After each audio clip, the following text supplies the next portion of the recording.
Good evening, believers. How are you doing today? It is Love Coach Dasha coming to you today for the Healing Hour Live. Now, if you've never been with me before, you don't know who I am here to tell you that you, yes, you, have been cheated on, but you can get past it. You can have the relationship that you want to have. You can be together. It can be better than it has been, and you can feel better than you have been feeling.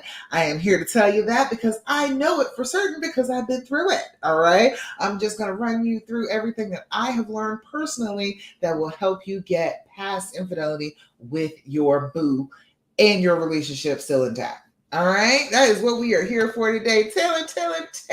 I see you over there on Instagram. Hello. Glad you're here with me. All right. Let's see. Let me make sure I can see. Let me refresh that. I'm right there. Okay. All right. So if you're just getting here, if you have never met me before, go ahead and say hi to me. Let me know that you're here for the first time. Or if you're watching this on the replay, #replay, let me know that you were here, you got here afterwards. Better late than never, okay? I am perfectly all right if you get here later and you let me know that you watched it by hitting #replay, okay? All right, let's see. First things first, let me tell you that what we are dealing with here is a trauma, right? You know, as well as anybody else knows, that it is a trauma to be cheated on, all right? Your honey, your boo, your person did something you didn't even think that they were capable of doing, and it hurts. Okay, it hurts. All right, but we have got to recognize it as a trauma and then start to treat it as a trauma. Okay. I think that's where we get a little messed up. The advice that I was giving wasn't treating it like a trauma, it was treating it like, oh, he did something terrible and he can go ahead and fix it. But the trauma happened to me. All right. I needed to be involved in fixing it. I wasn't going to get anywhere until I actually did that. So I am always going to tell you things when we start off that you can do all on your own without waiting for your mate to actually start to feel better. Things that you can do to start to mitigate that trauma, calm yourself down, get emotionally regulated again, and get yourself back to a place where you actually can communicate, get close with your honey again. All right. So, first thing that I'm always going to tell you, and I always want you to do five times a day, is do your deep breathing. Have you been doing your deep breathing? If you have not, I'm trying to tell you, you're doing yourself a disservice. It is a simple thing. It is an easy thing, but it's a thing that works. Okay. If it didn't work, I wouldn't tell you to do it. Doing your deep breathing convinces your brain that, guess what? I'm not in danger right now. I know bad things happened. I've been hurt. Yes, brain, you are correct about that. However, right this second, I am not actually being hurt. This is something that has happened in the past that I am currently dealing with, yes, but I'm not actually being hurt. When you do that, you start to calm your brain. You start to let your brain know that you're not actually in danger. What happens when you have been traumatized is the part of your brain that is the worst case scenario portion of your brain, the amygdala, will say, oh, everything is a danger. And so it looks at everything as something dangerous. We have to stop that. We have to stop that automatic reaction. And doing it with your deep breathing is a simple way to do it, but very effective. All right. So I want you to do your deep breathing with me. Now we do 4-7-8 breathing. Now you can do whatever breathing you want to. You could do 7-7-7. You can do 4-4-4. You can do whatever it is. But there are three components: blowing out, clearing out that lung, getting some space for some oxygen, inhaling, holding that breath. Okay, those three things. Those are the three things that you need. And then you come back around there, exhaling, clearing that lung out.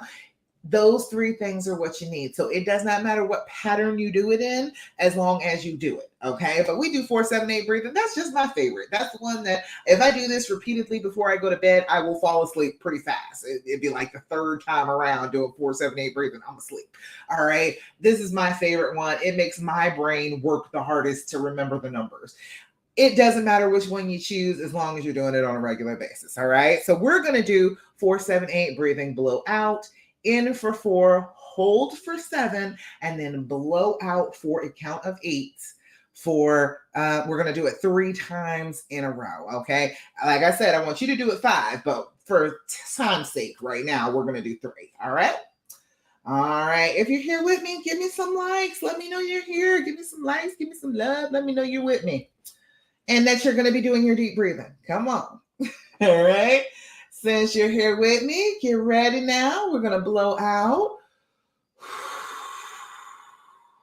Inhale through your nose. 2, 3, 4. Hold it. 2, 3, 4, 5, 6, 7. Blow out. 2, 3, 4, 5, 6, 7, 8. Again, inhale. 2, 3, 4. Hold it. 2, 3, 4, 5, 6, 7. Blow out. 2, 3, 4, 5, 6, 7, 8. Last time. Inhale. 2, 3, 4. Hold it. 2, 3, 4, 5, 6, 7. Blow out.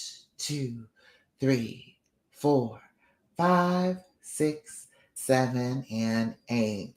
Beautiful. Lovely. How do you feel when you're doing your deep breathing? Should feel better. Let me know. Give me some likes. Give me some hearts. If you feel pretty good when you do your deep breathing, it's not a thing that should make you feel bad. Okay. This is a thing that will provide you with some relief. If you're doing this on a regular basis, you are constantly pushing your level of anxiety down further and further and further every time you do it. All right. So you can get it to a manageable level instead of letting it be up in the stratosphere somewhere. So you need to be working on this. This is one thing that you can do all by yourself. You don't need any input. You don't need him to tell you anything to help you do this. You can do this all by yourself and you will start to feel better the more you do it. All right. Does that make sense? Let me know. If I sound crazy at any point, let me know if I sound crazy at any point, and I will try and explain a little bit better. But some of the things that I say do sound a little crazy because most of what you hear is going to be, oh, no, you don't need to do this. You should just run away. You shouldn't be with them anymore. You're teaching them how to treat you.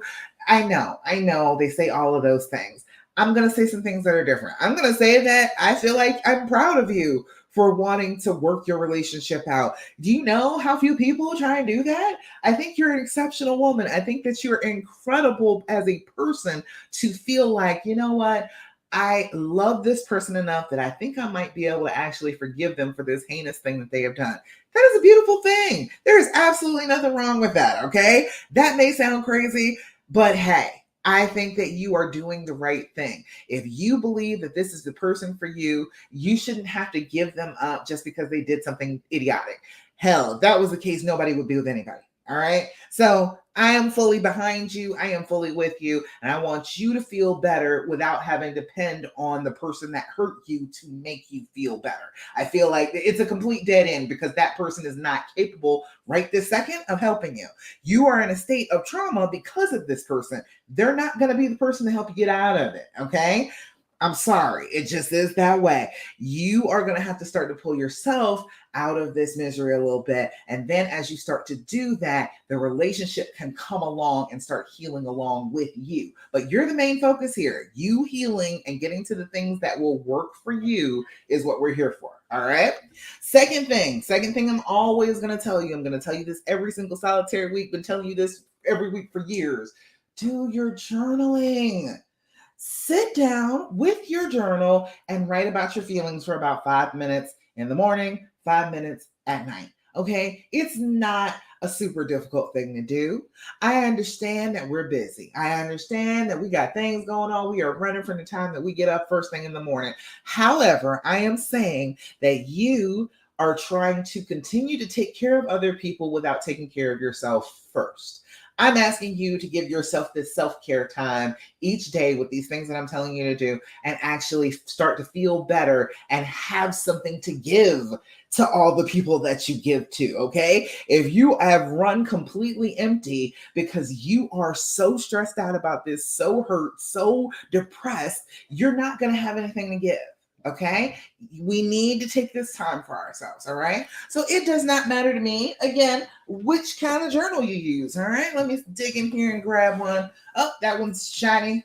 Look, holographic. All right, doesn't matter. I don't care what kind of journal you use, as long as it's got some pages on the inside that you can write on. All right, sit down with it about 5 minutes in the morning, plan your day. Think about what's going to happen today. Are there any triggers that might be around the corner that are waiting to jump on you? What can we do about those triggers when they occur? Do you have to wait on your honey to help you with the trigger? No, you can start to plan about that early. You can figure out what good parts of your day that are going to come and anticipate them with joy. And then you can have good things that you're anticipating through the day. You have all sorts of options with your journaling. All right. And then right before you go to bed, if you get all of those negative thoughts out of your head and down on the paper before you go to sleep, helps with nightmares, helps it so that you're not sitting there replaying, awful things in your head while you're asleep. You've let it go, you put it down in your journal, and once it's down in your journal, your brain is like, oh, I can put this down for now. That's a really good tip too. Doing your journal at night. If you're sitting there doing your journal, you're journaling for 5 minutes at night, you tell your brain whatever problems that you are writing down in this journal. Hey, look, brain, I know these are problems. I know these are things that I am stressed out about. I want you to think about these things while I'm asleep. You work those out and you tell me about it in the morning. All right. Do that to your brain. I promise you, in the morning, your brain will come up with something. It might not be the end all plan, but it will be a plan. You won't feel as overwhelmed about the thing you wrote down if you tell your brain to work on it while you're sleeping. All right. Make your brain the employee. Your brain right now is running too much stuff. We have got to make it be an employee again instead of the manager. All right. It's been running around, controlling how you're feeling, controlling how your thoughts. You have got to take back over control, because you are the thinker. You are not the thoughts. All right. Your brain is working for you, not supposed to be working against you. All right. So when we're sitting there with our journal, a couple things you need to add in: date, time, level of anxiety. Date and time is so that you have some reference points. You can go back and say, oh, every night at 8:22 p.m., I'm flipping out. I'm having a hard time. I'm wondering where he is. I'm getting ready to call him 1,500 times. If you know that, you can anticipate that and find a different way to deal with it a little bit earlier than 8:22. All right. So if you have your journal and you have the dates and times of when things occur, you will be able to put together patterns a whole lot faster. The second thing was your level of anxiety. Level of anxiety is 0 to 10. 0 is no anxiety whatsoever. Everything is perfect. All is right with the world. All right. You are feeling wonderful. Write that down. All right. You're not going to want to write it down in your journal, especially when you've been writing all sorts of bad things in your journal. But I want you to write down when you have those good days too, so that your brain cannot trick you into believing that you never have any good days. All right. It is written down. It is proof positive that there was a gold star day last week. I know it. I wrote it in this journal. You can't tell me I don't have good days. Then you have something to argue with the employee about. Now you can tell them that they're not doing their job correctly if they don't remember you having a good day. All right. Level anxiety 0 to 10. 0 is great. 10 is a loss of control. 10 is I want to rip my hair out, tear my clothes off, run screaming down the street naked. You are out of control at a 10. All right. Don't write down 10 in your journal. All right. You are not in control of yourself at a 10. Okay. You are not capable of sitting down and writing in a journal and centering yourself if you're at a 10. You have lost it. You are lost in the sauce. You are probably screaming. You might be throwing things. You are freaking out if you are at a 10. So don't write that down all willy-nilly, because you will believe that you have just been going to the ends of your patience, the ends of your capabilities, but you won't be. And that will give you some false data to be looking at in the journal. Okay. So let's see, 0 to 10, if it's so if it's so bad that you can't write, you're probably at a 10. But if you're not, you're probably at a 9. 9 is good. 9 is better than 10. Hey, you might even look at it and be like, oh, I'm really at an 8. All right, I'm not as bad as I thought I was. All right. So sit with yourself, figure that out, write that at the top of your journal entry and then underneath your journal entry, because you can compare. Some of the time it will come down real fast. Your anxiety level will come right down as soon as you journal. You got some of that stuff out of your head and off your chest, and your brain was like, oh, that was all I wanted you to do. I wanted you to pay attention to it. And you feel tremendously better. So you went from like a 7 to a 4 in that one little writing session. So write that down at the beginning and the end. You're giving yourself good scientific data to go back and look at. All right. All right. Third thing is always one of my favorite things. I want you to cultivate an attitude of gratitude. I want you to be doing a gratefulness practice. I know when you are going through stuff like this, it seems like, oh, I don't have anything to be grateful for. But I guarantee you that is a lie. Okay. I promise you, you are still upright and walking around here on this planet. You have things to be grateful for. Okay. The trauma, that's what we're trying to fix, right? The trauma is messing with your brain, put it on autopilot, messing with you and causing you more pain than you were already in. We've got to stop that. Your brain is saying, nothing is good. It's always terrible. This one awful thing happened to me, so every other wonderful thing in our relationship wasn't real. It goes on and loses its mind telling you all of that, and none of that is true. Okay. You still have good memories and you still have good things happening right now. All right. As much pain as you were in, do it right now. List 5 things. Put it in the comments if you're with me. But you can think of 5 things right off the bat that you're grateful for in your life. Okay. If your brain is trying to tell you you don't have that, your brain is lying to you. You need to get on that. You need to pay attention. All right. So, right off the top of my head, for the relationship that I have with my honey, I look. People, give you a hard time about Stan, but this was my person. I found him and I am damn happy I did.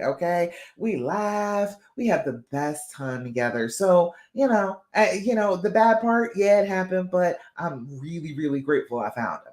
I am grateful for all of you. I am grateful for all of you finding a love that you are willing to hurt a little bit over and to forgive for. I think that that is an amazing thing that you have found that. I'm grateful that that's in the world. Okay. I'm grateful that I was able to do that, to find that type of love and be able to forgive like that.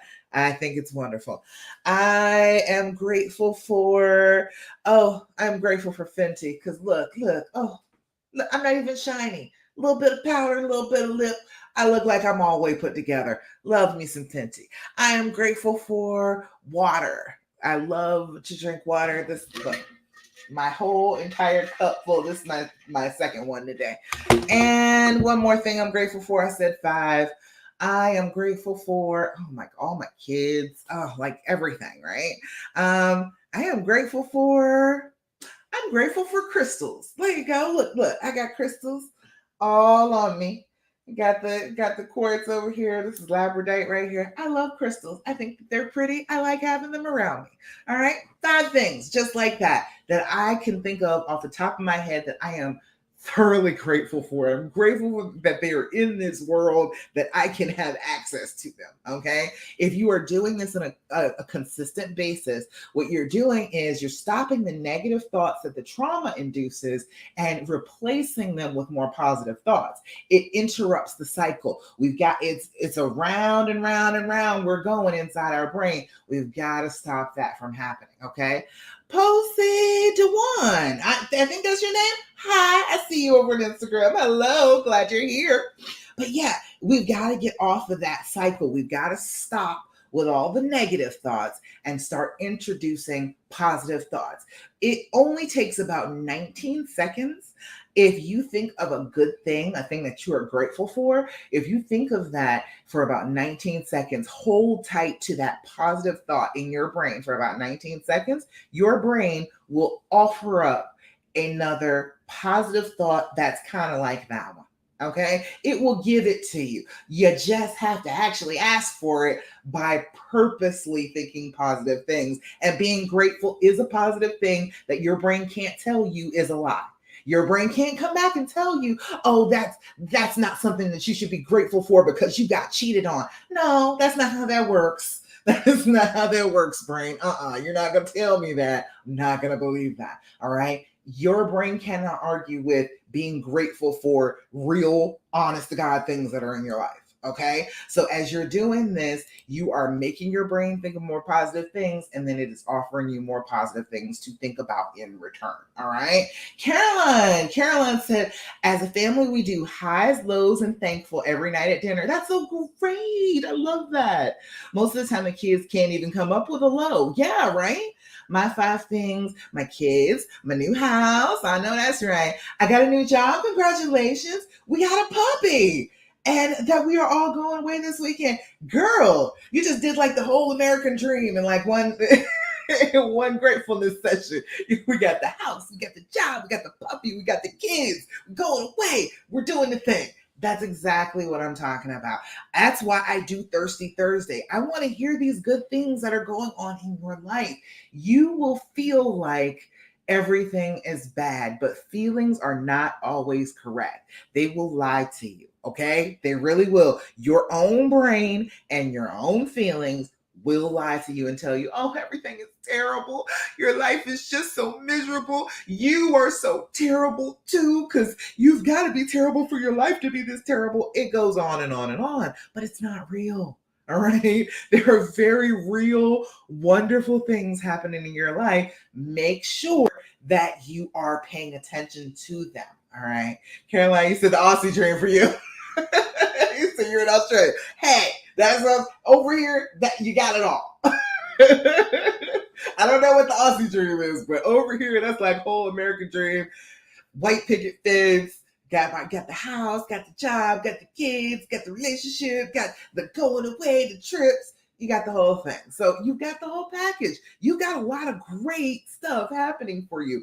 Just because this trauma happened does not mean all of those wonderful things aren't just as juicy and delicious as they were when you thought of them. Okay. So good, good, good. I love to hear good things. Let me see. I know I got some Thirsty Thursdays. Somebody else told me some good stuff too, besides Caroline. Let's see. Oh, Lori. Hey, Lori, it's been a minute I ain't seen you. Grateful to take care of hubby these past few weeks while he recovered from a full knee replacement. Aw, poor knee. I know that sucked. But you got to hang out with him. You got to help him out recovering, help him get around a little bit. You got to see how wonderful you are and how much you do for him. It is a beautiful thing. I am grateful that you got the opportunity to do that because look, where you were last year and compared to where you are this year. Look how wonderful things are going right now. You are perfectly good with taking care of them right now. I was a little mad at him last year. He would have been in the same frame of mind to be grateful to be able to take care of him like last year. But this year, feeling good. Things are going well. You are happy to be in that position. I am really glad that that's going well for you, Lori, and I hope he heals up really fast. Courtney, you celebrating another week of not going to jail. Yay. I did not go to jail dance. Hey, we ain't go to jail. We are trying not to end up on Snap. That's what we're trying to do. We're just trying to make it through, not end up on Lifetime. That's all we're trying to do. That's all we are trying to do here. Not trying to be on the news. I tell people all the time, like, you don't want to end up on the news, okay? You got to calm it down a little bit. All right. I don't see anything else. Anybody else here want to give me something positive, something they're grateful for this week? Because I know there are good things. I know there are good things happening. All right. You all let me know. I'll still shout you out. All right. And then the last thing that I always tell you every single solitary week that I want you to do, I really want you to take to heart, okay? Stop asking questions, okay? Please. I know you want to. And again, we're going to go back. Trauma. That is the reason why you want to ask these questions. That's not coming from you. That's coming from the trauma. The trauma is saying, I must know all the details. If I know all details, then I can never be hurt this way again, which isn't true. You could be hurt the same way multiple times, okay? Yeah, you might not even see it coming a second time. It is not true, but your brain insists upon it. And so it gives you like this itch to ask questions, to test, right? You're testing and seeing what is he going to say to what I'm saying right now. And yeah, I know it's a thing. I know it's automatic, but you got to learn to override that, okay? You are the thinker, you are not the thoughts. You are in control of your brain. So if your brain is itching and saying, oh, you got to ask this question, this is going to trap him, this is going to let you know if he's really worth it or not. All of that, the testing and all of that, we've got to let that go. So if you can actually not ask a question at all, it is going to help with that. Okay. If you choose to not ever ask anything and put a question mark at the end of it, if you choose to do that, your brain will operate differently.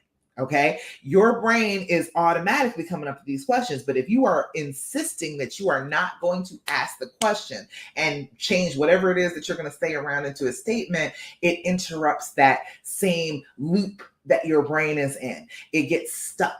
And you can get unstuck by changing what it is that it wants to do. What it wants to do is keep thinking about horrible things, right? We've got to interject something better in there, all right? We can't just let our brains keep going just wild like that. That's what happens. That's why you end up in pain for years behind this. People tell you that that's fine. That's not fine.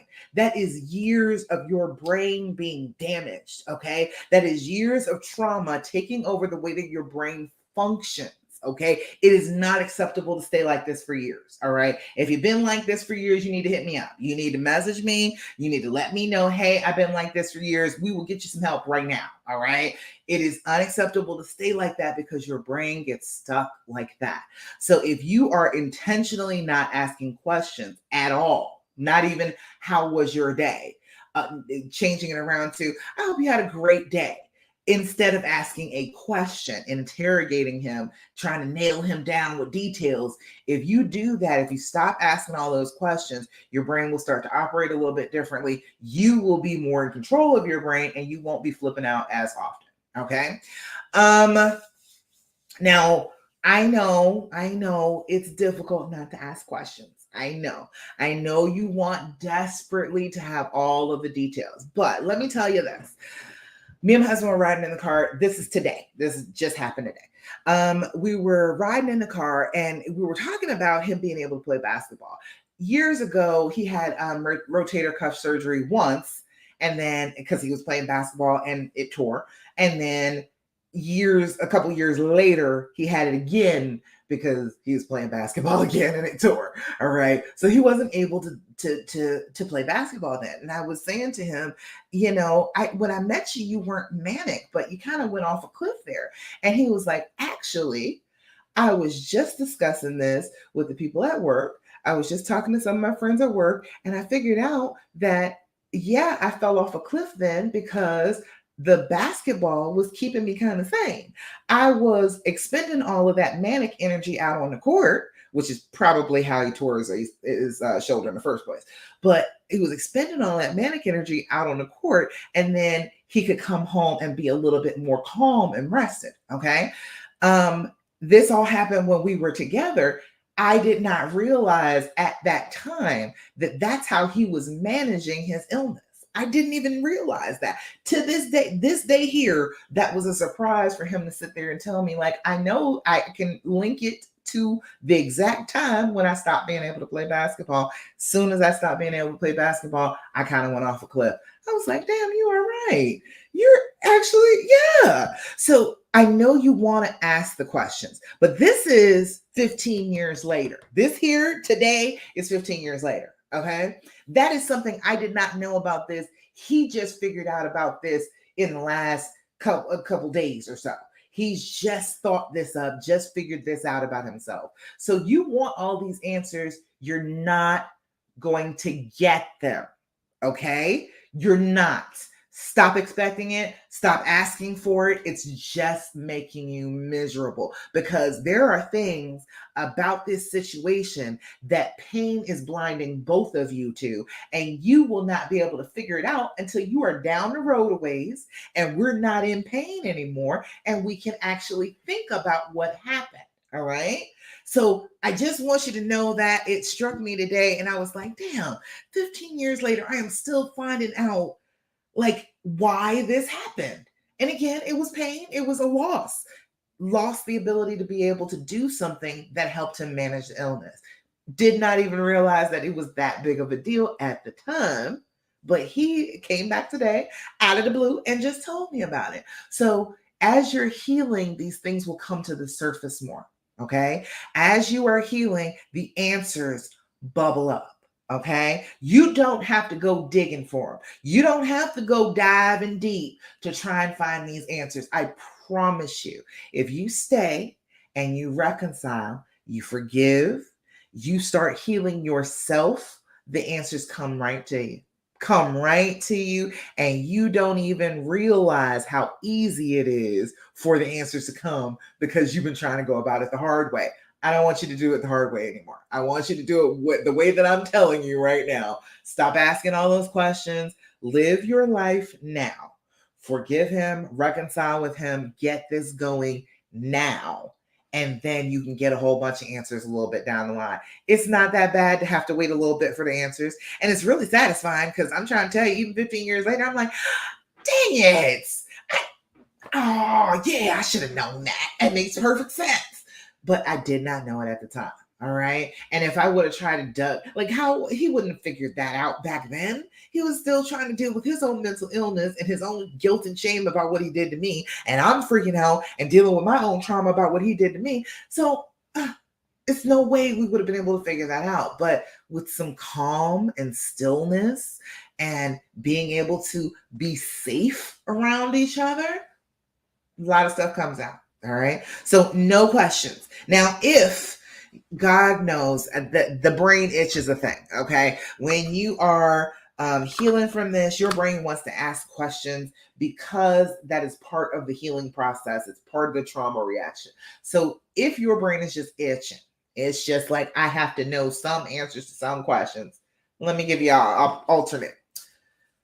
The and THEAND. It is an excellent little card game. This is the healing edition. You can find it on Amazon. I think it's about $30 right now. Go on to Amazon, put that in the search. And it's gonna pop right out. The whole store. Now they got a whole bunch of different games in there. I have the long-term relationship one too somewhere. Dang, I never found that last week. Yeah, I got it somewhere around here. But excellent questions. And they are not questions that are accusatory. They're not questions that are going to hurt your feelings. There's a couple that might hurt your feelings, but that is only because we're in a kind of a sensitive place right here. So I will give you a couple of these so you can ask your honey later on. If you need to ask a question, I will give you a better question to ask this week. Okay. And I'm only going to give you out 3 of them because I don't want you asking a whole bunch of questions. I want you to let go of the interrogation atmosphere that is going on in your house and actually start to let this go. All right. All right. There we go. Shuffled up here. I've gotten back. This is such a thick deck of cards. I've gotten back to the beginning of it. I can only shuffle half of the deck at a time. All right. First one. How do we handle conflict differently? And what's the advantage in that? And see, that's a good question. That's not, you could poke at that. You could. But if you were serious and you really wanted to hear the answer from him or give a really good answer that does not have to do with, oh, you cheated on me. Actually, how do we handle conflict differently as people? Not just this one. How do we handle conflict differently? And then what's the advantage in that? I tell you what the biggest advantage was in learning how my husband dealt with conflict. Men are not sitting there trying to think about it and go over it over and over and over again. They are very now in the present, and learning that from him was an advantage for me. Learning to be here now instead of stressed out about what has happened and what may be got me to be a lot less stressed. So That's how he handles conflicts. He's not going to be all, he's not going to talk you to death about it. And when I learned how to do that too, it was actually a good thing. So I hope he's learned some good things about conflict resolution from me. Let's see. Number two, what do you think has the greatest influence on our relationship? Interesting. Could be your mom, could be his mom, could be television, could be all sorts of interesting things. We should talk about that. What is having enough influence on us? And what is that, a good or a bad influence? What's going on with that? Is it other people? Is it people around you? Are your girlfriends making you act a little funny towards them? Expecting you to, be mad at them all the time, and so every time things are going well, they're like, "Well, why are you being like that?" Is that a thing that's affecting your relationship? Let me know. And then the third one: how do you know when I am struggling? Look at that. That was like three conflict kind of cards, but that's a good one. How do you know when I am struggling? My husband knows I'm struggling when I haven't eaten all day. He knows that I'm going to be struggling. I'm going to be cranky. And he knows that I'm struggling when I'm sighing a lot and, like, kind of stomping. I'm overstimulated. I need to go and be quiet for a little while. So he knows me pretty good. All right, let's see. Anybody got any questions for me? Let me know. I am here to answer every question that you got. Everything that you got right now, post it in the comments. I am here for you, okay? I don't want you running around stressed out about this anymore. I want you to know how to fix this. I want you to know exactly what you need to do. I don't want you to feel like I'm gatekeeping any of this information. I am not. You can work with me. I am a coach. I help women all the time, and I'm really, really good at it, okay? You're going to feel better talking to me. However, I will still give you all the information. I will still tell you exactly how to do whatever it is that you're trying to do, okay? I was looking back through questions. Always trust. Always trust. There is always a question about trust. There's always, how do I get the trust back? And as a matter of fact, I was talking to somebody today about trust. That's something I talk about because that's what we want. We want to be able to trust the people around us. We have people that we love, and we want to be able to trust them in spite of them doing the wrong thing. And that is a part of being in a relationship, a long-term relationship with somebody. You got to know that even if they do the wrong thing, they're going to try and fix it. They're not going to be just terrible to us for just no reason. I think that I can trust them. So a couple things about trust. First thing I want you to do is think about how much you actually do trust them. Okay. I want you to think about some categories. All right. Think about your percentage wise for, let's do 5 categories. Okay. Let's do the first category is there a protector? Would it save your life? Do you feel like, if something were to go down, you can kind of depend on him? Where are you at on that? Is that 0 to 100? Let me know what grade he gets on. He's a protector. He can make you feel like you're safe. Even though he didn't make you feel safe on this thing, overall, how safe does he make you feel? My husband saved us from a house fire. Bust down the door, got us out.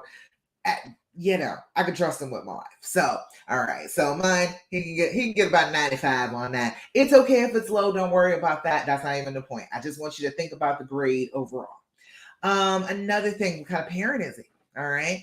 Do you trust him as a parent? Do you trust him as a co-parent? Do you trust him as somebody with your children? Do you trust your children to be wanting to be around him?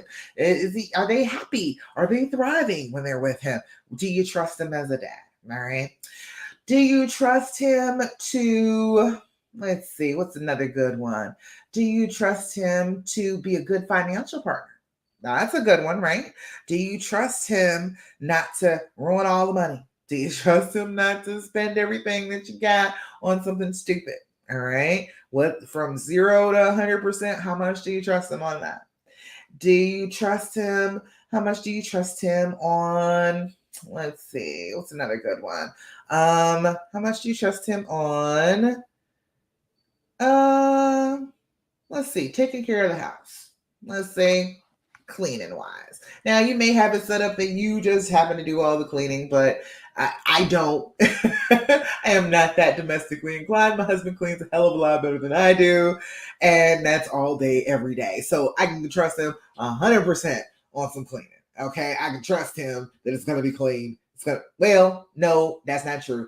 95% because he's not great with the dishes, but 95% trust on cleaning up, being a partner in actually like taking care of our home. And then let's see, sexually, do you trust them sexually? Is this somebody that you enjoy having sex with? Is it somebody that you can open yourself up with? Besides the fact that the cheating happened, okay. Besides all that, do you still trust him like that? So those 5 things, put those things together, do an average, okay? Add up all of those, and let's say, all right, let's do some math real quick. Let's put it in the calculator. Oh, there we go. All right. Let's say for those 5 categories, all right, let's say 65 plus maybe you got a 70 for that category. Let's say maybe 75 for the next category. Maybe it's a 50 on the 4th category, and let's give him a really terrible grade. Let's give him a 40 on the last one. All right. Add those all together. That ends up being 300. Divide that by what? 5. His overall grade is about a 60. This is a person you trust about 60%. And that's just on a couple of things. That's just on 5 things off the top of my head. Okay. Trust is not just about whether they're going to cheat on you or not. Okay. There's so much more to trust. Mama Khan, I see you over there on Instagram. Hey, girl. Trust is about more than just cheating. Okay. Just being faithful. There is more to trust than that. So even if we're second grades, but you trust them about 60%. I'm going to say for real, for a relationship, for being in a relationship with a person, like 70 to 80% is fine. You do not need to trust anybody 100%. I do not think that that is wise. I don't think that that is a wise thing to do. I understand, yes, you want to trust somebody so completely. I get that. I understand that. But do you trust yourself 100%? Like, really? Like, if you came down to it, you were like, yeah, I trust myself 100. No, I don't trust myself 100%. I don't. It may be a 95, but I ain't trusting myself 100 whole percent. I don't think so. So I think that's asking a lot of a completely separate entity that you can trust them 100%. I think that's asking for too much. So if you're in like 70 to 80% range, let's say with those grades that he just had there, and that's not a great set of grades, okay? Most of the women that I talk to are up in the 80s. Like, okay, yeah, he's like 80% father. And yeah, like financially, yeah, he's there. He will save the money. He's not spending all the money. Most of the time women will say, yeah, he gets better grades than that. So I gave you some pretty low grades, all right? Even with those low grades, it's still about 60%. You're still only trying to get about 10 more percent trust, okay? I want you to think about that just overall. It is not as bad as you think it is. There are plenty of other ways that you do trust him. So we got to start working on the trust, building that trust up, all right? You got to work those trust muscles. You got to start to actually pay attention to when you are not feeling trusting, and then behave as if you are trusting. Do what a trusting person would do. All right? That makes sense? Mama Khan, you said we have had a marriage covenant and we're baptized. Oh, I'm so glad to hear that, Mama Khan. Yay, congratulations. You said trust is a process every day. Yes, it is. Yes, it is. But you know what? This is a person that you got like an entire lifetime with. The trust is going to be up and down. They're going to be great with some things. They're going to suck at some things. But overall, give them a grade based on everything overall, not just, oh, this one thing he failed on. Yeah, he might have, but he doesn't fail at everything. And that's an important thing to distinguish, because your brain will keep trying to tell you that, oh, it's just, he failed at this, so everything is a failure. Yeah, I know. It's just part of the trauma.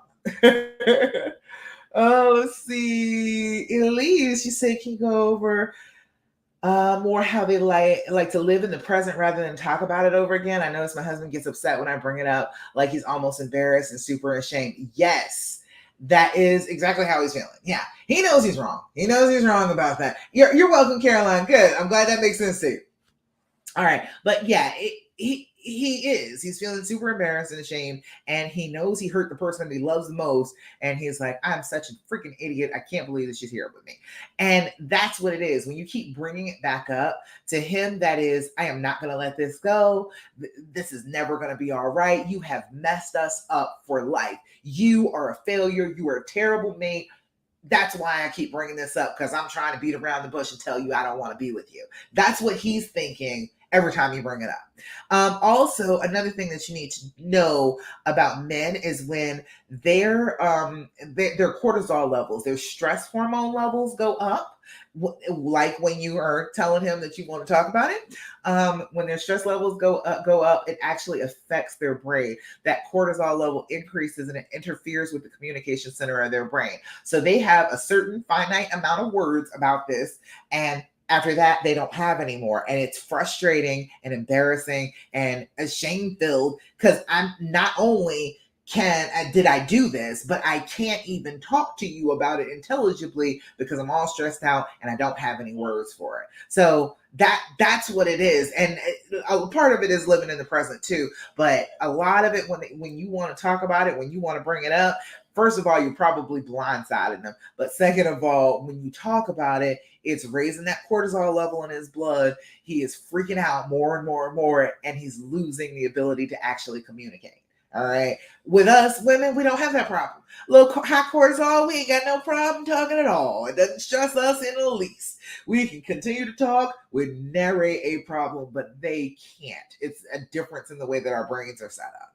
All right. So they like to live in the present. They like to live here now and not keep getting dragged back there because it stresses them out, makes it so they can't talk. And then they look like an idiot in front of you because they can't say anything intelligible to you about this situation. And so then you get madder, and then they're like, oh my God, it's never going to end. Right? Does that make sense, Louise? Let's see. Cheryl, you said still, if I don't trust him to be faithful, the rest doesn't mean much, does it? That's throwing away a lot, though. You are talking about one, actually quite small part of a relationship. You are talking about a family. You can if you can trust him with your family, then yeah, it does mean something.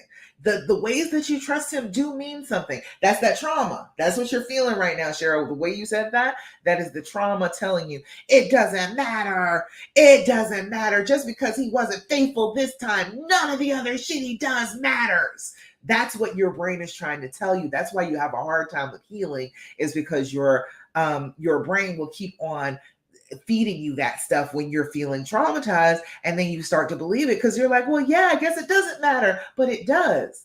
If this is somebody you can trust on all of those other levels, this is somebody you can trust. Just because they failed in one area of trust, this is one. I know everybody's like, oh, but it's such a big one. But honestly, I think being faithful, being able to trust him that he's not going to take all the money out of the house is bigger than cheating. Okay. That's some stuff that can leave you homeless. Him having sex with somebody can't actually do that to you. But him taking on, if he was financially so irresponsible and you can trust him zero, and he takes all the money out of the house and he goes and buys drugs or whatever, that I think is actually worse than the cheating. That is a way bigger breach of trust than cheating.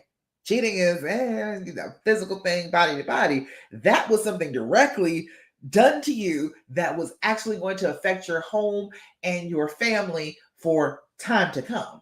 I feel like that's the worst thing to get to not trust them over. You know what I mean? Like, I understand that, it feels like a really huge thing, but it is still only one thing that you can't trust them on. And still, even then, even when you're not trusting them, like, it's still basically like a 50-50 shot, because it's still that in your head, like, maybe he's cheating right now, but maybe he's not. He might not be. So if you're going back and forth about that, you're still 50% trusting him, even with this happening, you're still kind of trusting them. So there are so many ways to trust somebody. Don't get stuck on this one way, and don't let this one thing ruin all the other trust you have, because it is real. All right.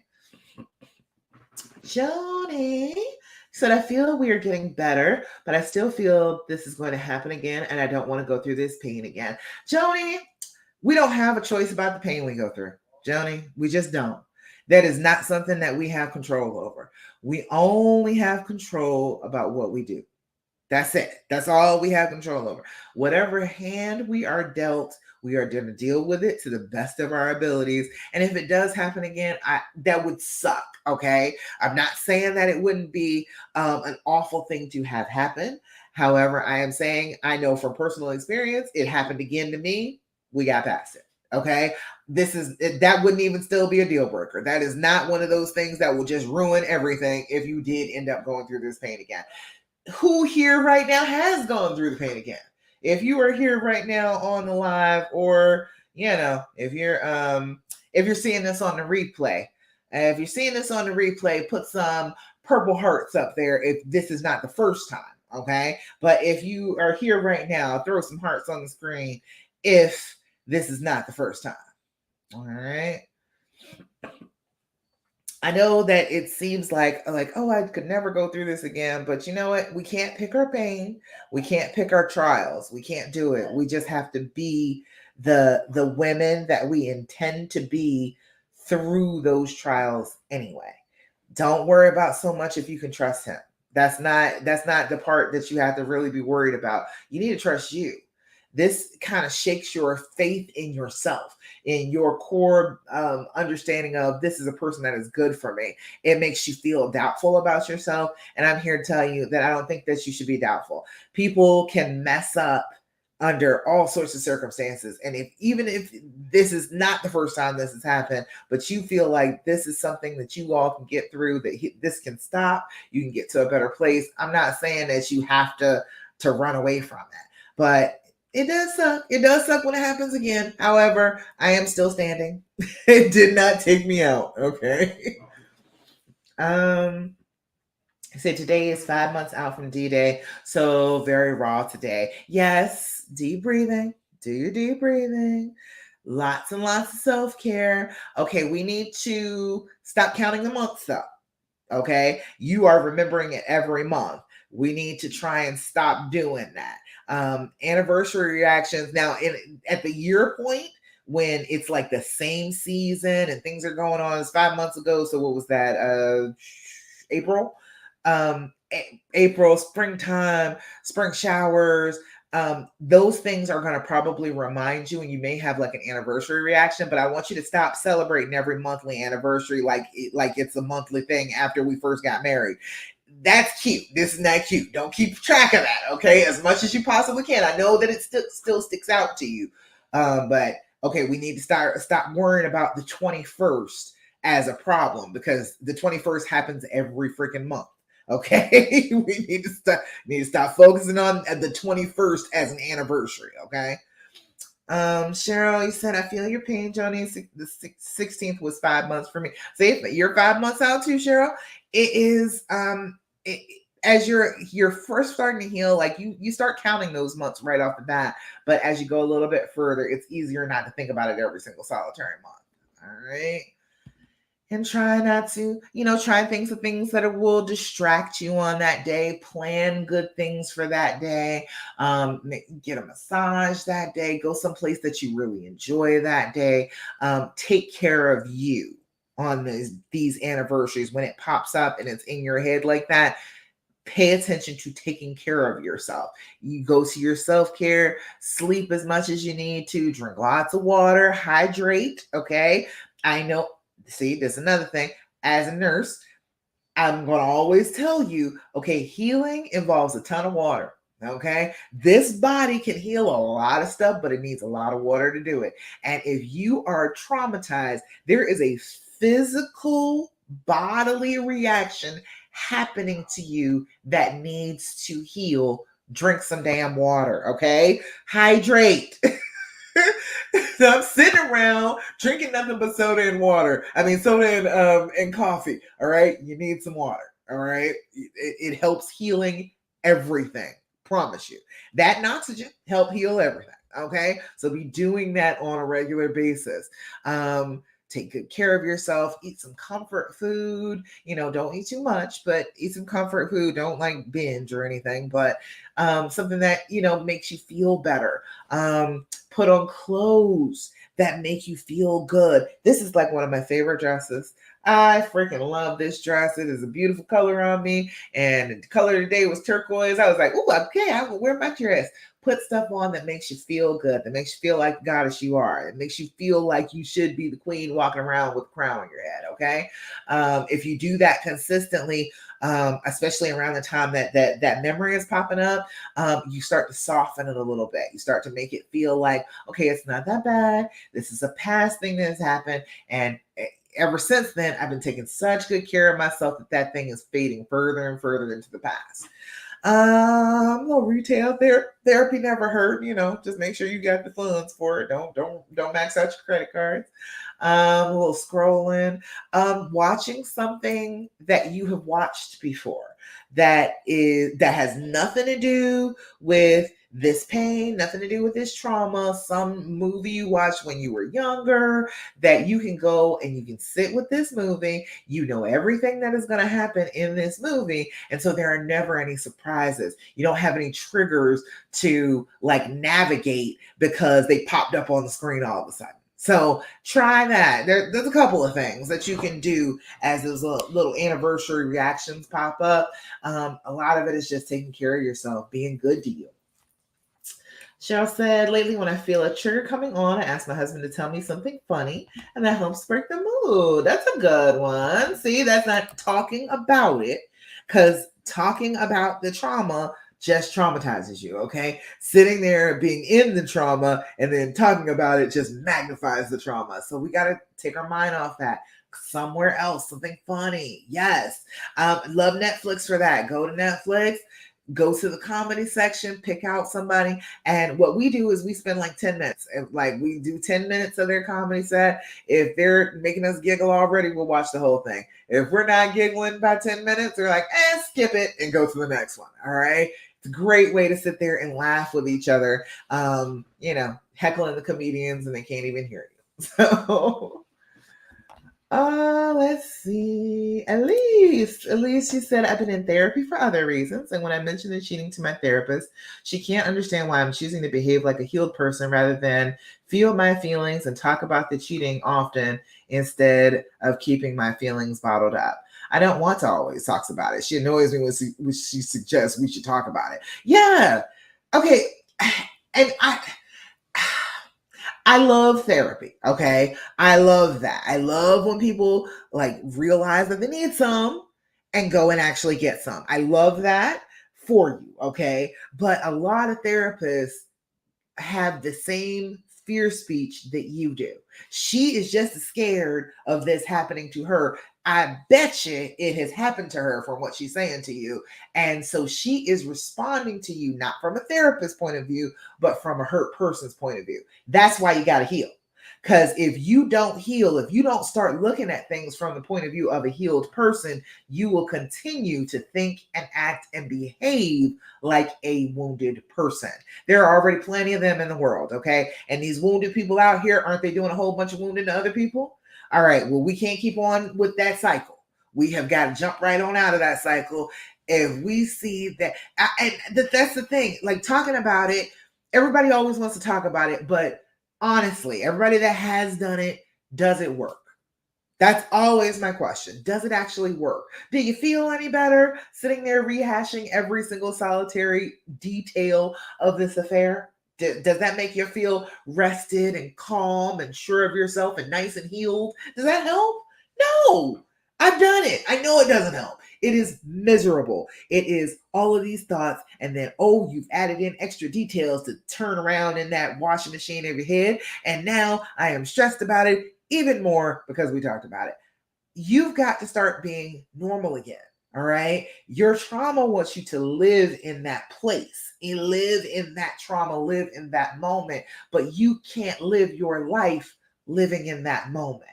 You can't do anything better. You can't go onwards and upwards because you are stuck living in a moment that happened in the past that does not even exist anymore. All right. If you want to heal, you have to start behaving like you're healed. You cannot continue to be a wounded person and think that you're going to heal. It just doesn't work like that. Wish it did. Wish it did. It might be easier for people. People might not get so mad at me for the things that I tell them to do, but it just is a fact. You have to behave like a healed person to start to really get to healing. All right. And it sucks that you have to do that. I know that she's talking to you from the level of, oh, well, you shouldn't have to do that. Yeah, we shouldn't have to, but it is what works. And I won't continue to feel like crap if I do it. So that's what I'm doing. And that's why I had to stand up for myself like a whole bunch of times with people. Well, why are you stand? First of all, that's not your damn business. First of all, that's the first thing that you need to understand. It's not your damn business. Stop worrying about my life. Stop trying to live what I'm living over here. Don't worry about me. All right. That's the first thing. But you have to explain to people like I have a reason. I feel like that is the correct thing for me to do for my life. And the whole thing about being a feminist, the whole thing about that is we can get the things that we want. Even if what you want is not what other women would want, you should still be able to have it. Like, what in the world? Just because your therapist wouldn't choose that, she shouldn't be coming to you and saying, "Well, you're wrong for that choice." I don't like that. I don't like that women do that to each other. That's why I started. Well, one of the reasons why I started doing this because it was so many women telling me not to stay. And okay, that may be the case. There's so many women, they may not be sad. But after all this happened, I started doing relationship coaching and I started doing couples coaching. I started doing premarital counseling and stuff like that. And almost every couple that came to me had dealt with cheating and they not healed from it, and it's causing problems years down the line, and they have stayed together. So all of that talk about, oh well, you should just leave, people ain't leaving. It's not true. It's just not. The many people that I have coached, that I have worked with over the years, especially couples, I don't think I have stumbled upon a couple yet who did not admit to me, well, yeah, he did cheat on me at one point. It just is what it is. We got to stop acting like people don't stay. People don't want to stay. Like people want to stay. And there's nothing wrong with that. We have made ourselves feel like we have to tell other women that, oh, your relationship is junk and you should just throw it away, because we have been in a situation before where we did not have that choice. But right now we do. We have the choice of whether we want to stay and work things out and have a good, solid, happy relationship that is reciprocal without them doing a whole bunch of stupid stuff, or we can be on our own.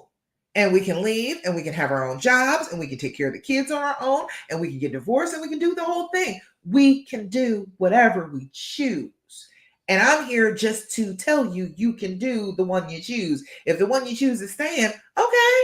Like, why does everybody feel like they have to tell you that you're wrong for doing that? It's out of fear. It's that fear speech.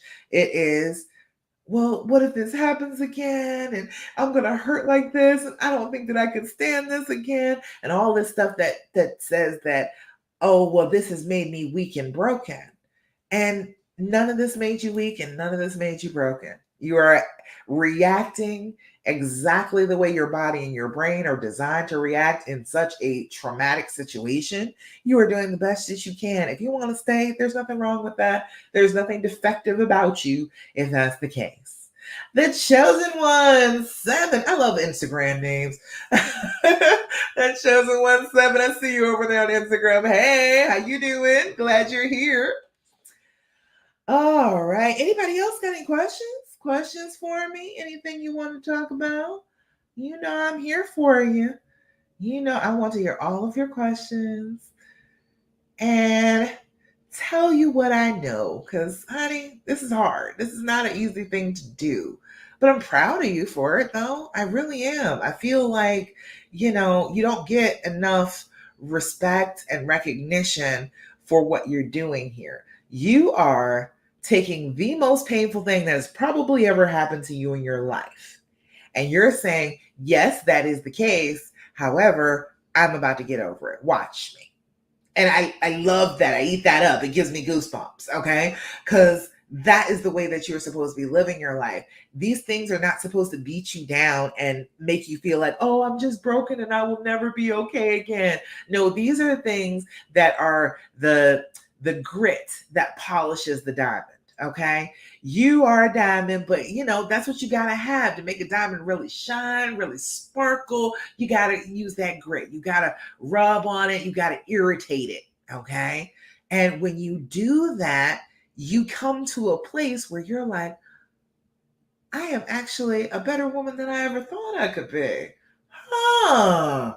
Who knew I was a badass? All right. Who knew I was a sparkling diamond? Well, hopefully you're a sparkling diamond. But hopefully this will prove to you how bright you shine. All right. Chosen One said, how do you feel about mental connection? What about it? What about it? Mental connection that the affair partners had, or mental connection to heal? Which mental connection are you talking about? Let me know. Let me know.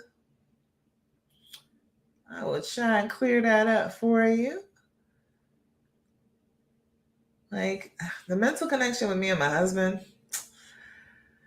it's always been there. But for a while it wasn't, because he was sick. He has bipolar disorder. So, you can't be mind to mind with somebody who is not in their right mind. It's impossible. You can't do it. So, in those times I was just holding it down, trying to, help him get better, help him feel better. And then we would get to the place where you feel better, and then that connection is back. People will feel like that connection is missing. Especially men will say, oh, well, we don't have that connection anymore. So that's that sad part of why they do this. Oh, I'm sad that we don't have this connection that I used to feel so strongly. And I'm sad about that, and I'm pulling away for that reason. But that, first of all, that doesn't really help. If you're pulling away, you're not going to get the connection. You've got to reach out. You've got to do the things to get that connection back going. Reach out to them. Be close to them. Be kind to them. Love on them. Give them lots of physical affection, mental affection, compliments, happiness. You've got to be constantly working on that connection. I saw a reel earlier today. It said that what was it? The thing that, okay, they set up a lab to be like a bed and breakfast, and they had couples come, and they were looking at them and trying to guess what would make their relationships last longest. And they found that the people who, like, their mate was like, oh, look at that bird outside, and the other partner goes, oh, hey, look, yeah, that is a bird, that's yellow. Those people ended up staying together. The people that the person was like, oh, hey, look, it's a bird outside, and the other person doesn't say anything, those people end up getting divorced. So it is about the little things every day, not just this big thing that has happened, this big disconnect. If you're feeling like the mental connection isn't there, you need to be working on it in little ways. He said, being able to feel your significant other through words. Don't.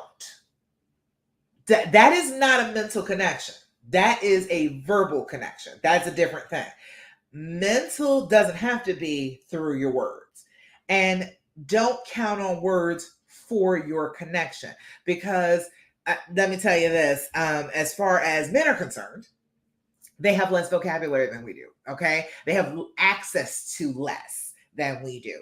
And on top of that, we have two separate hemispheres of our brain. It's divided down the middle. We got the left and the right.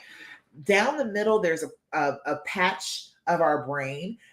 It's the bridge between those two sides. It's called the corpus callosum. Our corpus callosum, women's corpus callosum, is bigger, it's thicker, it's meatier, it has more connections. So the two hemispheres of our brain communicate better. That is why we can sit here and tell you how I feel about what you did, because having the feeling and talking about the feeling are two separate sides of your brain. So be able to connect those two things. Our corpus callosum is thicker, it's got more connections, and so it's easier for us to do that. Men do not have that thickened corpus callosum. The connection between how I feel and what I can say about it is wider for them. So expecting, oh, I'm going to get the romantic talk and I'm going to feel connected to you through words, that's expecting too much. It's not going to work out. It's going to disappoint you. You're going to be pissed. Okay. Our brains are just different. And trying to connect with people through words is a difficult thing to do. So I would say go and look at your love languages quiz. All right. Do the love languages quiz. You may be one of those people who needs compliments. All right. You can let your mate know that, look, I need words of affirmation. I need those compliments. I need you to say this to me. All right. If you are one of those people, if that's your love language, tell them what to say. All right. It is not just, oh, it's got to be so magical that they think of the words on their own. That sucks. All right. That's mean to do, because you're not really actually giving them anything that you really, really want. You're expecting them to be able to read your mind or know all of the fantasies and all the romances that you've ever looked at and be able to respond to you verbally in that way to make you feel it. That's a lot to ask for. That is a whole bunch of different areas where you all may not have been connected, that you want them to be connected enough to be able to give you what you need through words. If you want him to say something specific, say that. Say, tell me I'm beautiful today. Tell me I am the only woman ever for you. Tell me I'm the queen of your heart. Tell me that you never want to be with anybody else. Tell me that you would just kiss my feet. Whatever it is, all right?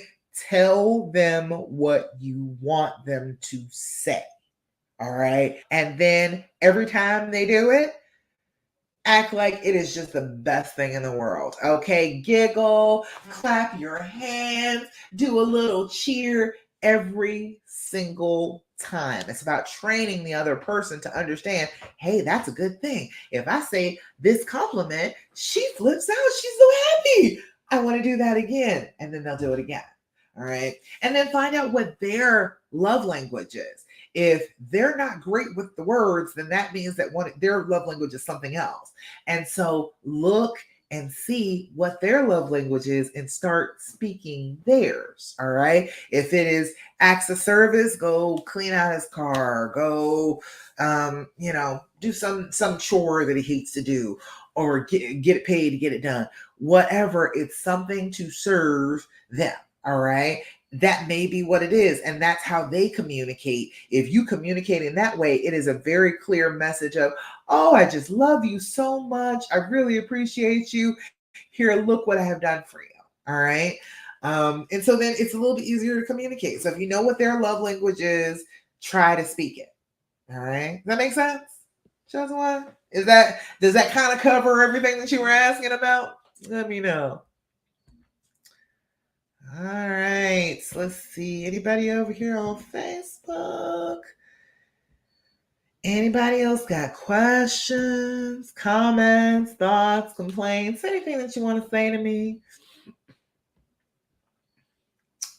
If you're like, I cannot believe these things that you have been telling us, Josh, this is amazing, go ahead and feel free to tell me that.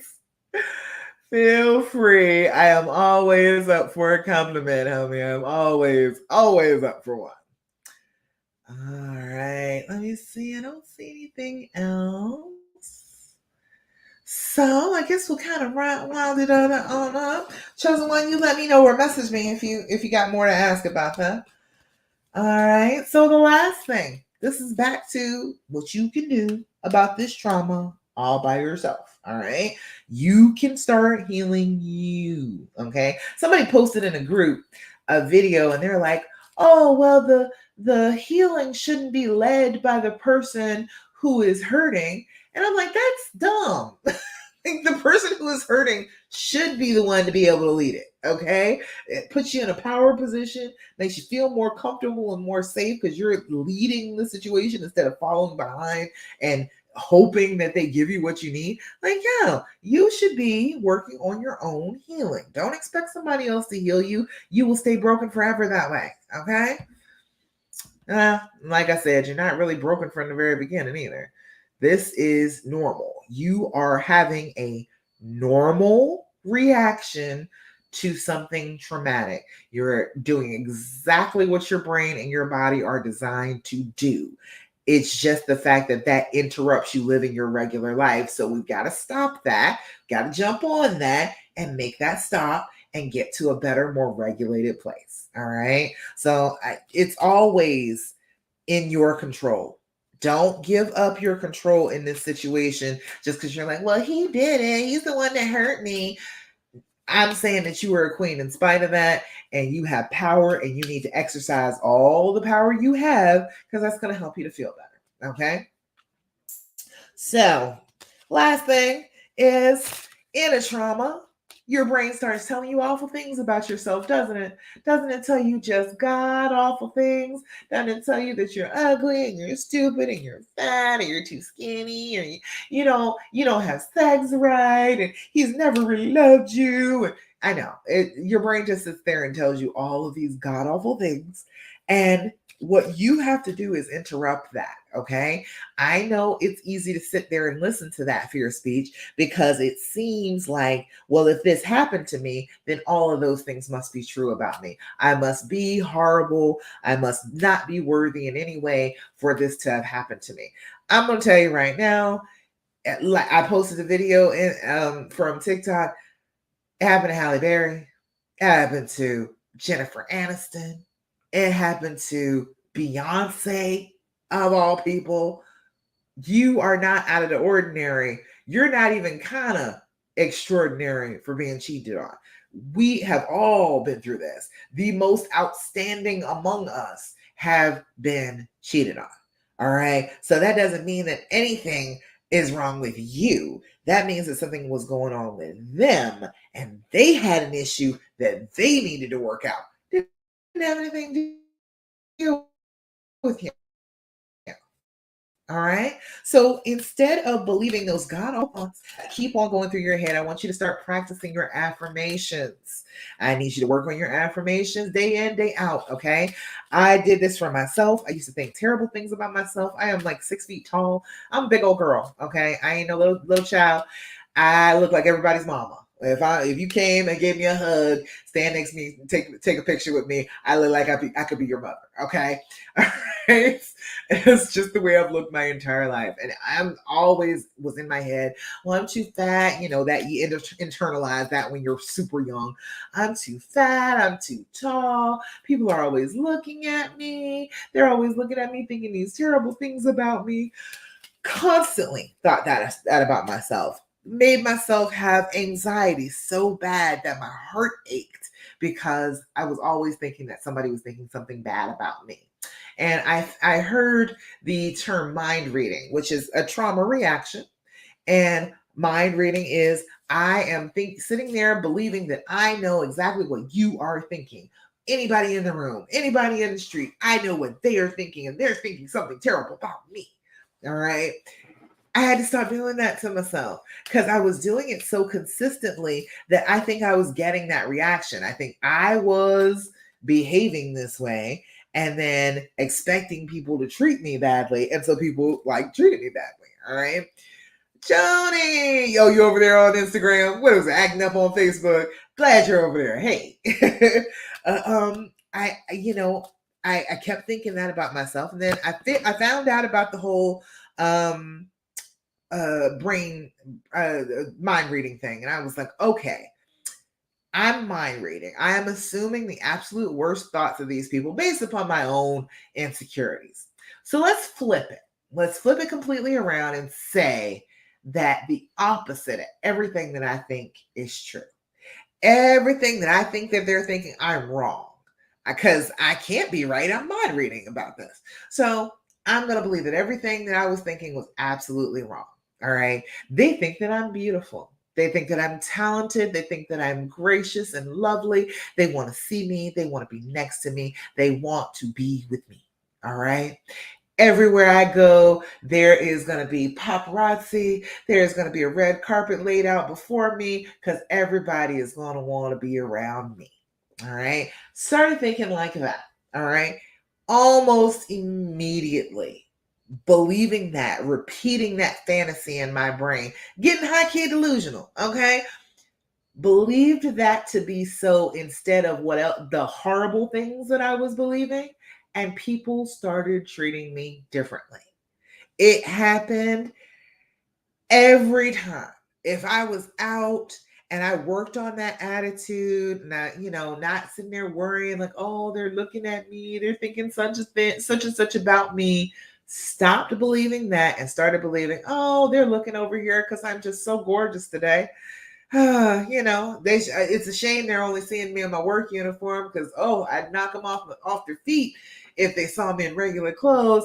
I wish I could do that for you. Let me come out tomorrow in my cute stuff so you can see me like that too. Started thinking that way, people started acting differently. Okay. It just is a thing.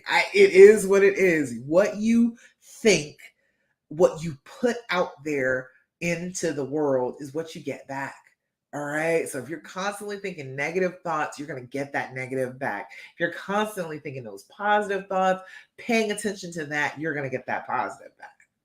Joni, so my therapist did the same thing and told me I need to know everything.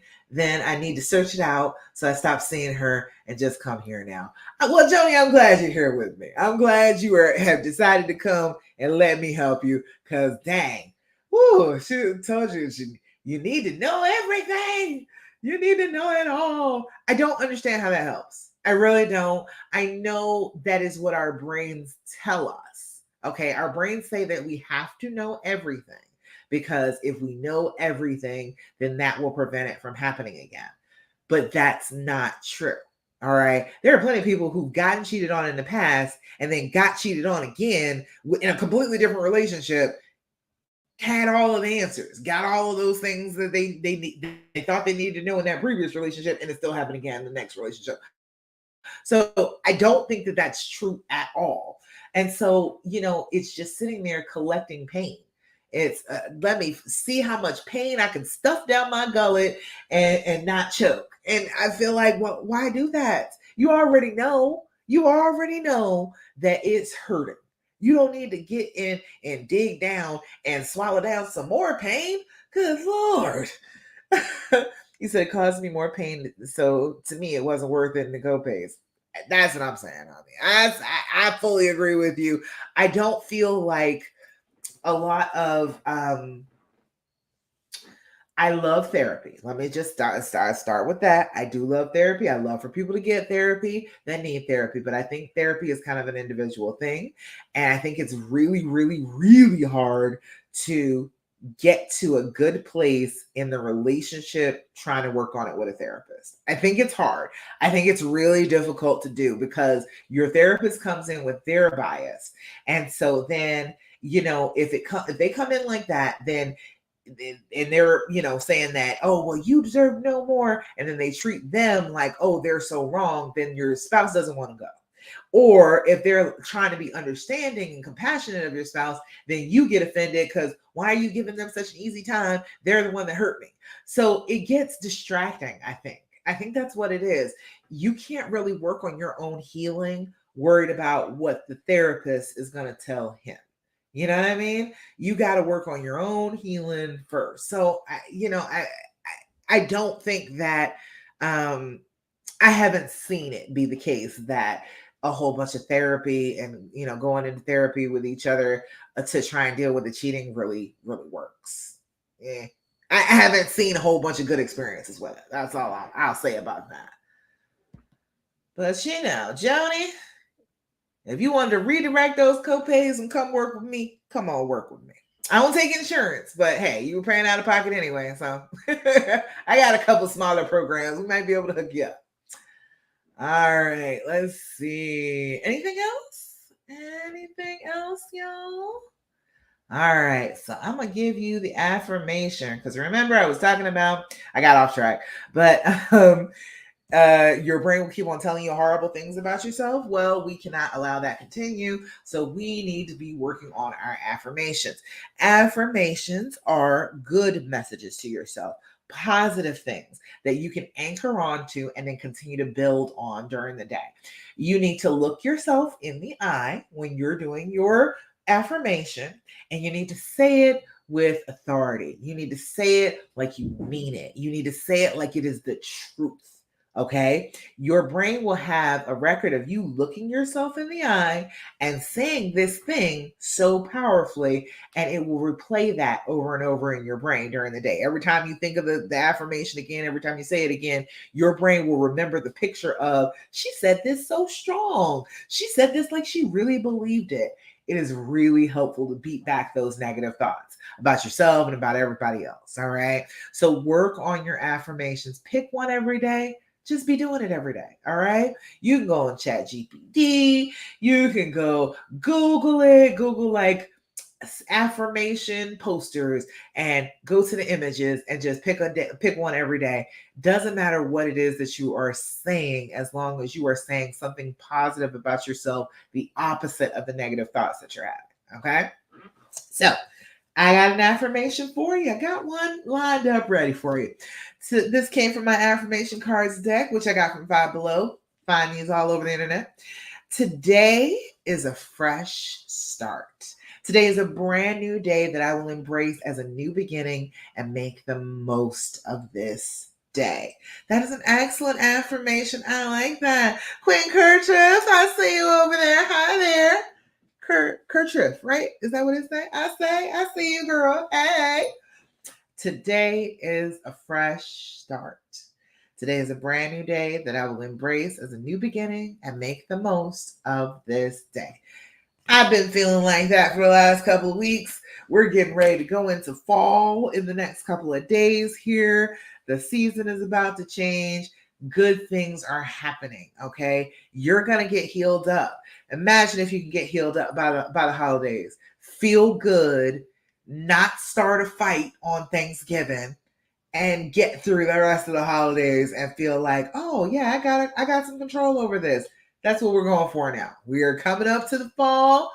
It is about time. Pumpkin spice has arrived, so it's time to get down and getting serious. I think during the summertime, people were doing a whole bunch of stuff. You didn't spend as much time with your spouse. It wasn't weighing on you as heavily. However, we need to get to the point where you're going to be able to tolerate his family in the holidays. We need that. You say you're so glad you finally got the live. I'm so glad you got with me. But hey, they're always on replay. #replay. I'm here. So if you got questions, always ask me, okay? Let me know. I want to know your questions. And I want to answer them. And I'm working on like trying to just branch out and be all over social media right now. And I'm making videos, making reels and stuff, batching them to space out during the next couple of weeks. And I am always fascinated by all of the questions that you all have.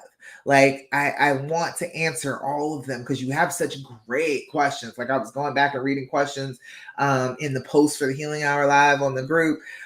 So many of you have great questions. You want to heal. You want that. I am so proud of you for that, okay? And I love you too, by the way, just so you know, if nobody has told you today, I love you and I am proud of you, okay? You're doing a big thing, okay? You're doing lots of big things right now, and you are deciding on the life that you really want to live. And I love women who do that. I love women who are like, no, I'm gonna make my own choices here. I'm gonna live the life that I am choosing to live. I love that about you. It makes me have goosebumps. I love that about y'all. Okay. So I'm happy to help you. Ask me all your questions. Message me. You can message me on Instagram, DM me. You can message me on Facebook. The Love Coach Dasha page on Facebook. Go ahead and message me there. I just came across some messages in my regular message notifications I didn't see until today. So don't message Dasha. Message Love Coach Dasha, okay? I will see it a lot faster, all right? Or email me. Email is dasha@lovecoachdasha.com. So message me all over the place. If you got questions, you want to work with me, I am here for you, okay? All righty, y'all. That's about it. Thank you all for coming. I'm so glad that you were able to join me for the Healing Hour Live. I hope that you get out of pain soon. All right. But in the meantime, do your deep breathing, do your journaling, be grateful, stop asking all those questions, do your affirmations, and don't do what the fear tells you to do. All right. All right, y'all. I will see you again next week. 8 p.m. Eastern Standard Time for the Healing Hour Live. Bye. Bye, Instagram. And bye, YouTube and Facebook. See y'all next week.